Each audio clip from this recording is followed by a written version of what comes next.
Today we will discuss our first practical, that is law of parallelogram. Verification of law of parallelogram. For that we are using this table with a different pulley.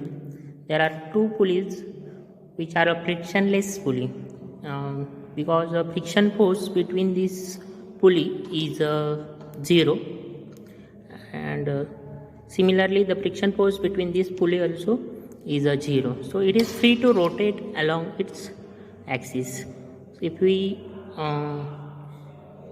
apply force on this string, this pulley can rotate. Yes, so that's why it is a frictionless pulley, no oppose in this pulley, that's why this is a frictionless pulley. So how much tension in this string is equal to tension in this string. So forces in this string and this string are same. Yes. Similarly, the forces in this string and this string are the same. Yes. Addition to this two pulley, we are using different weights for applying different forces P1 or force P, force Q, and the equivalence force or a resultant force. We will discuss the directions of these forces afterward. Now only remember that this string or this weight is a P, or first force of the parallelogram. This second force or the second weight, this weight is a Q. Right side weight is a Q. Yes, and the central weight is a balancing weight. Yes, that means to balance this P weight and Q weight, we require this much of the balancing weight. Yes, so by this experiment we have to verify the law of parallelogram. So law of parallelogram state that if two adjacent sides of the parallelogram represent the two forces, then resultant of that two forces is represented by the diagonal of that parallelogram, which is starting from the common point of the two forces. Yes? So we have to verify this law of parallelogram in this practical. So for verifying this law of parallelogram, we are choosing different forces P and Q. So we will choose this left side force as a P force, this left side force as a P force, and this right side force as a Q force. Yes? So first we can change the value of that P force by adding or subtracting the load from this pulley. So this is this for this hanger. Yes, so this is a hanger. So each weight has a 50 gram weight. Yes, so 50 gram weight is there. So total weight of this hanger is, there are 1, 2, 3, 4, 5 weights. So total weight of this hanger is 5 into 50, that is a 250 gram. Yes, so we will convert that load into we will convert that mass into weight. Yes, so how to convert that? So we know that the weight is equal to mass into gravitational acceleration. Yes, so for the simplicity we will consider that as a 10. Yes, so but in inverse it is a 9.81. Yes, but for the simplicity calculation purpose we will choose it as a 10. Yes, similarly we can change the load, this load Q. At Q we had 4 weights, 1, 2, 3, 4 weights. That's why the total weight of this pulley is 50 into 4, that is 200 gram. Yes, so the weight at first force is 250 gram, and the weight at second, that is a Q, is 200 gram. Yes, and we have to find out the resultant of these two forces. We have to find out the resultant of these two weights. Yes, but due to this pulley, these two weights which are vertical, they are converted to the inclined forces by this pull. Yeah. So at this point, this force P force is converted to inclined force. So at this position, this force is the inclined force along the string. Yes, so tension in the string. So this force is a P force, and similarly this weight is converted to inclined force. Yes, so these two forces are inclined forces. So we will say that these two forces are P and Q. So we require the direction of that two forces. So for that we can mark the point on a paper. We are using the blank paper page on it. So I will use pen to locate this point below the common point. I will locate a point along the Q. I will locate a point along the P, and I will locate a point vertically downward, which is along the balancing force. So we get a direction of P force. So we will get a direction of P force, we will get a direction of Q force, and we will get a direction of the balancing force. So we get these three results. Yes, so for that we have to fill up the table in a manual. This is a page table on your manual. I think you all have take a printout of this manual. On page number 4 we had a table. In that we have to fill the result. Yes, so for that we had a different column. First is the serial number. Yes, so first is a serial number. Next is a pair of the forces P and Q, which we have taken. Next, resultant by experiment, resultant by analytical equations, and resultant by graphical calculation. And angle theta. Theta is the angle between two forces. Yes, so for P force we had a. So for this table, we have to fill up the value for the P. So for P, we choose P is equal to 250 gram because these are the 5 weights. So 5 into 50 gram is a 250 gram.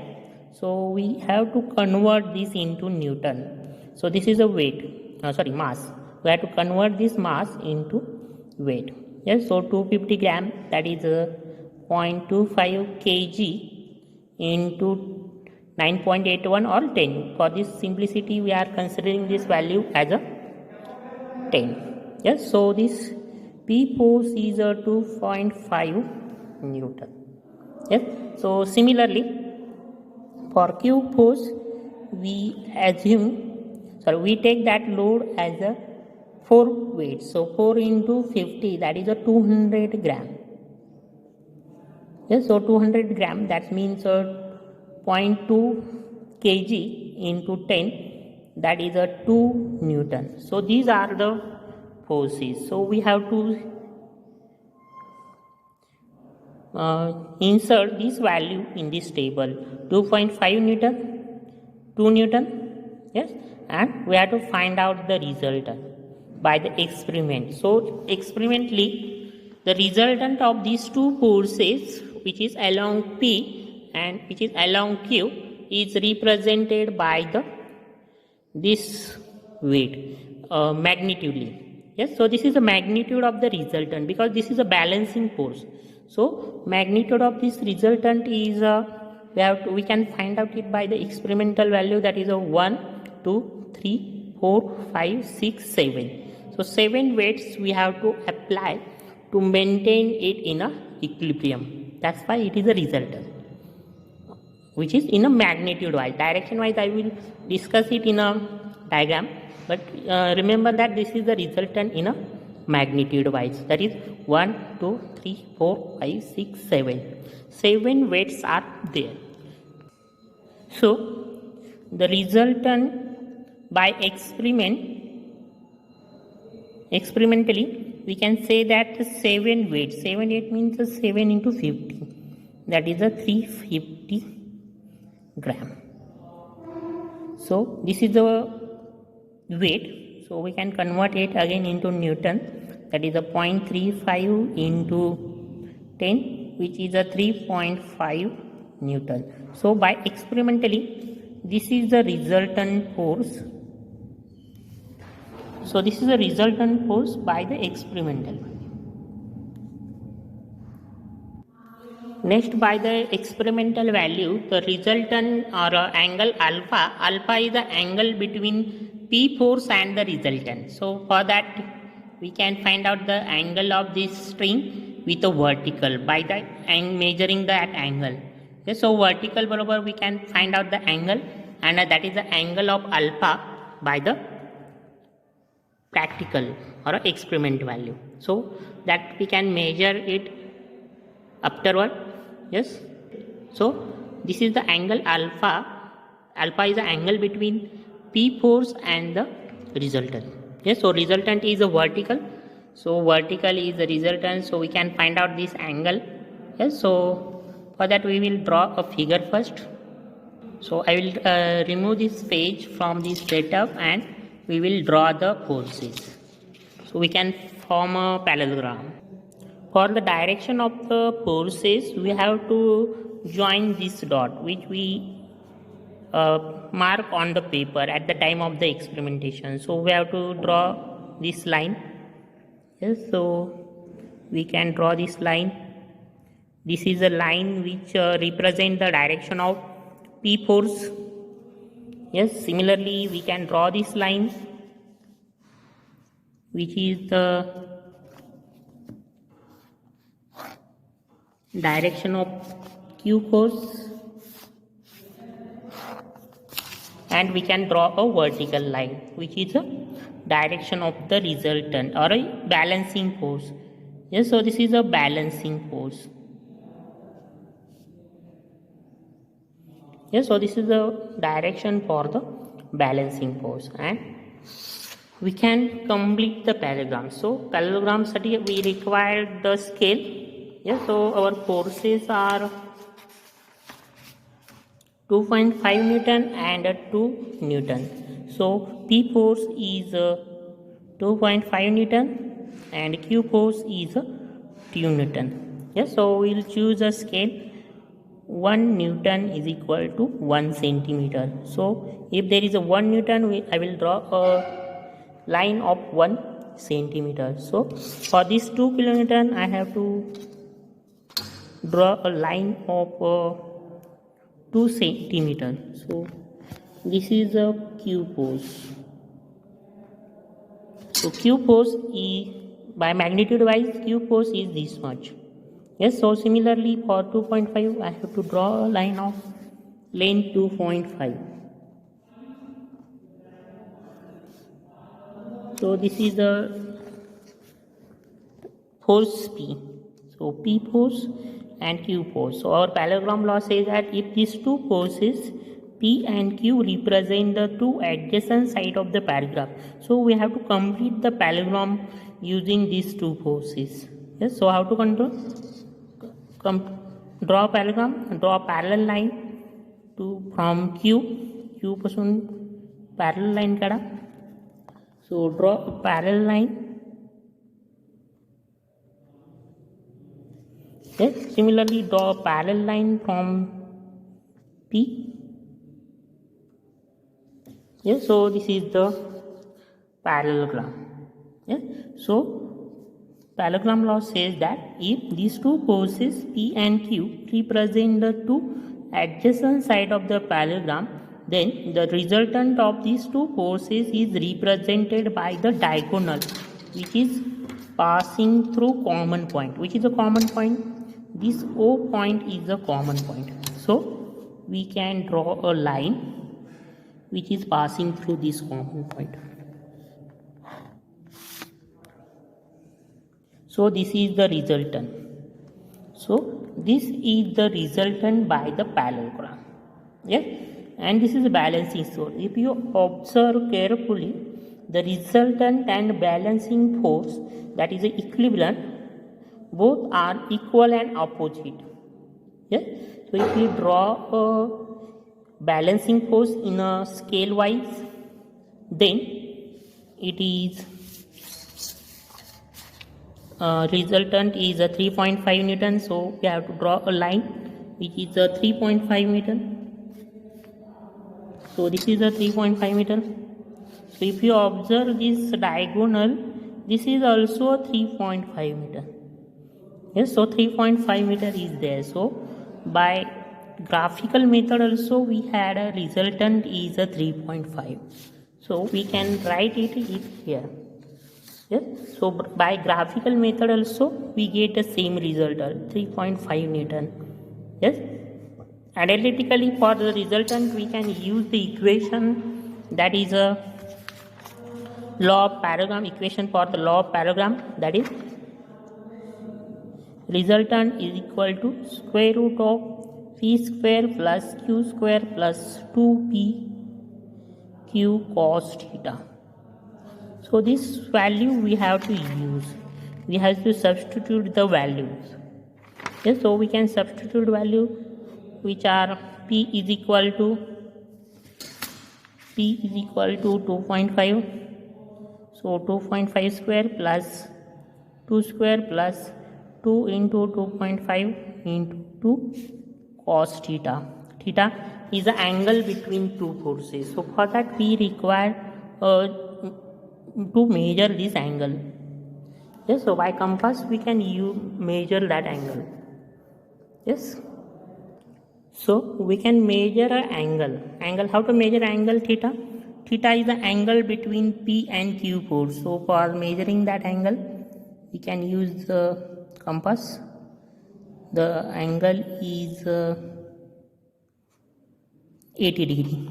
Yes, so from 0 to 80. So theta is 80 degree. And for alpha is the angle of p force with the resultant. So this is the alpha. Yes, so we can measure that alpha also. For alpha we can use this thing. So angle alpha is 35 degree. So it is a 35 degree. So alpha is a 35 degree. So this way we can measure the angles. Yes. So these are the angles which we have to fill up in the table. So we can fill up the tables. We can write a reading. P is equal to 2.5 Newton. Q is equal to 2 Newton. Resultant by experiment is a 3.5. Resultant by experiment, that is a 35 degree. Similarly, by analytical also we can calculate the resultant by substituting the value. So we can get this cos of 80. Yes, so we can calculate this value. So by calculating this value we can find out the resultant is equal to 3.46 Newton. Yes, so our analytical resultant is a 3.46. So for 2 digit we can convert this to 3.5. It is nearly equal to 3.5. Yes. Similarly for alpha also we can use the equation. We can use this equation, tan inverse of theta into sin theta divided by p plus q cos theta. Yes, so by using this we can find out this analytical alpha. Yes, so we can substitute the values and we can find out that. Yes? Similarly, graphical methods, we get this r by measuring the length. We get the same length, 3.5 centimeter. Yes, so 3.5 centimeter means resultant by graphical method is 3.5 Newton. Yes, so graphically we get the same resultant, 3.5. Alpha we measure it as a 35 degree alpha, and angle is a theta. Yes, so we can say that by experiment value, by analytical value, and by the graphical value, resultants are the same. So we verify the we verify the law of parallelogram. Yeah. So this is the law of parallelogram. This way we have to do an experiment on a law of parallelogram. Yeah.